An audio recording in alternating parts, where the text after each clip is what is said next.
I'm in my late 30s now, and can I just say how delighted I am that LGBTQ plus rep has come as far as it has? I'm demi, which I hate explaining it, but I'm not attracted to people by their looks. I can see that people are pretty, but it makes no difference to me.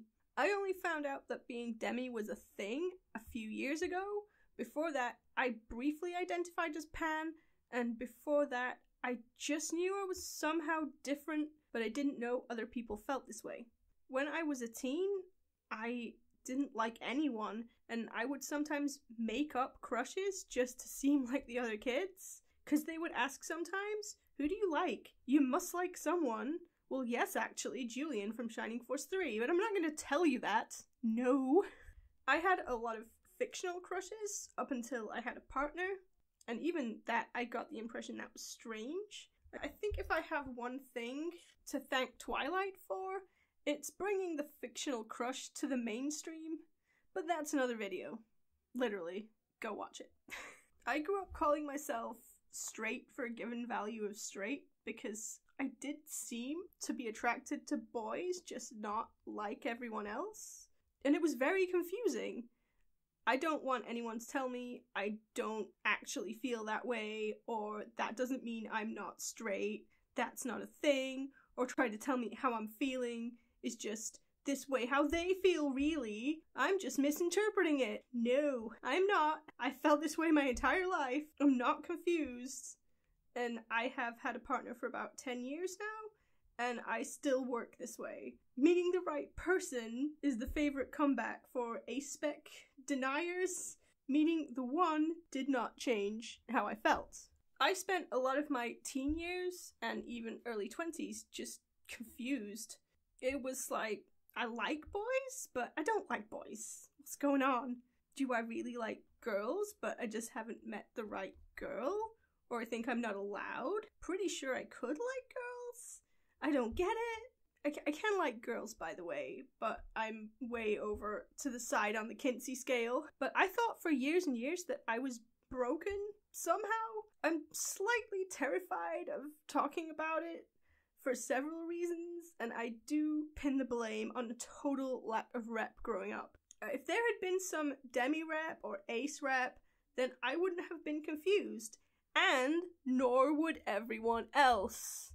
I actually hate coming out. I hate having to explain my orientation. I think quite a few aspec people will be with me on this. I don't want to have to explain this.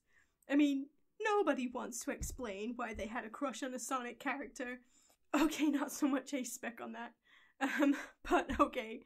But what I'm terrified there will be is follow-up questions. If there's not a flat-out "that's not a thing" response, there's a follow-up question. I've almost never come out to anyone, but like 3 of my best friends are ace, and woo!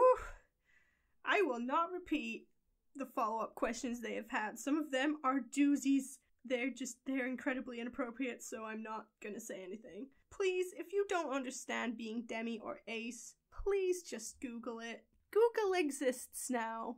Or Bing, or Yahoo, or whatever your search engine of choice is. Just don't ask me. Don't ask an ace. Ask the internet. But you know, media, people wouldn't have to ask Google or whatever if you just had some rep. And that brings me to the next thing, because for people writing the rep, there's another hurdle. Judgment. Because we all know, don't we, that the only reason anyone writes LGBTQ plus characters is because they have a thing for them. Your characters couldn't possibly be gay or trans or polyamorous because of diversity. It's because it's fan service for yourself. I had to write a list of my Vampires Don't Belong in Fairy Tales characters once and highlight all the LGBT plus ones to prove that I had a realistic proportion of straight and not straight characters. Like a listing. Here's where all the queer people are, which is weird. Don't make people do that. But by the way, you don't have to do that. You do not have to do that for anybody. You do not have to prove that you have a realistic proportion, which I will explain later. But they said, look, if you have that many LGBT plus characters, you have to face that you have a thing for it. And no, I don't.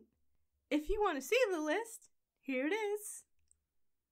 Here's all the gays.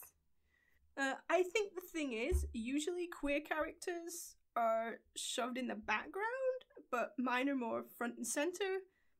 And I think that's probably with a lot of people who are trying to represent things, that's kind of what people get disorientated by when they're not expecting. They're like, well, no, they should be villager number 3.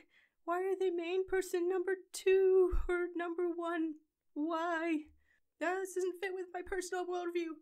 Yeah, that's not meant to be a brag, by the way. That's just a reflection of my life.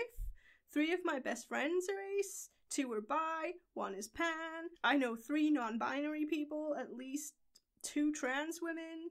So, frankly, why I even felt the need to justify having more than a single queer character is beyond me. There was another incident that I remember. I drew a Yu-Gi-Oh! GX meme, and for anyone who doesn't know, I mean, come on. Why are you even here if you don't have an encyclopedic knowledge of GX?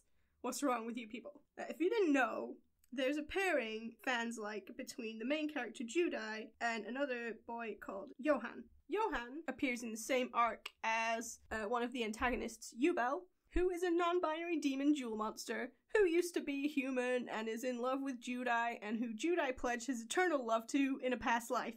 And no, I'm not joking. Not even a little. It's kind of awesome. But yeah, if you've only seen the dub, they cut most of that out. So, the meme. If you've never done or seen a drawing meme, the meme will ask you questions and you draw out the answer. Anyone who knows me knows I am not big on shipping, but the meme asked, who is your favorite hetero pairing? To which I said, I don't really like pairings unless they're canon. Then it said, who is your favorite same-sex pairing? So I drew Judai and Yubel. Is the closest thing to a canon pairing that you get. And I wrote, I'd write it up there too, pointing to the hetero section, but that would be dull. And the next question said, I am a lady of the night, please draw me Judai x Johan. And I tried, but I mean, here's the drawing. And I showed this to the one friend I wouldn't annoy by talking about GX at the time, and he said, I always suspected you liked that stuff, but now I have proof. And I was like, what? What stuff? And he said, Guy X Guy stuff. I said, wait, what? Why would you think that? And for an answer, he posted the GX meme link over and over. I just answered the meme. Did you even read it? Clearly no. And this attitude sucks. And I hate to say it, but I know all about this. Because I used to have this attitude too. And again, I blame it squarely on a total lack of representation in the media. There were 0 same-sex relationships in the media when I was growing up. But do you know where you did see them? Fanfiction. The only place you used to see same-sex couples was in fanfiction. And you know exactly the kind of fanfiction that I am talking about. So for a long time, the natural reaction to anything LGBT plus becomes, oh, this is gonna be all gross and adult novel-y, isn't it? Do not want. So that's the only rep and reason for LGBT plus characters you saw growing up. That's all you expected. And it is beyond stupid. Just a tip for anyone out there, if the only reason you have rep is because that feeds some personal fantasy, then that's not good. I have to say that I do hate the attitude that if an author writes anything, it's a personal fantasy. Has to be. I mean, if I was writing anything, it would just be crammed with nothing but personal fantasies and power trips. Novels like that are always amazing, aren't they? Those never turn into a trash fire. I took a good while to get over this, and it left me with another problem. Like, I had a same-sex couple, and I hated the idea that people would think they only exist because I have a thing for same-sex couples. So for the longest time, I only hinted that they were a couple now. I didn't want to outright state it. And then I got mad. Several queerbaity type things happened in cartoons, not by any fault of the creators, more that the regulations just wouldn't allow them to be openly LGBTQ+. And I thought, no one's regulating me, I'm not having this. So you got your first on-screen Tyrion Will kiss, and the rest is history. I had them be a lot more open in Magic and Other Things in Bottles than they had been in Vampires Don't Belong in Fairyland, and I even turned the comic into a romance novel to fill in all the gaps that my comic readers didn't see. If you told me I was going to write an LGBT+ romance novel 10 years ago, I would have laughed in your face.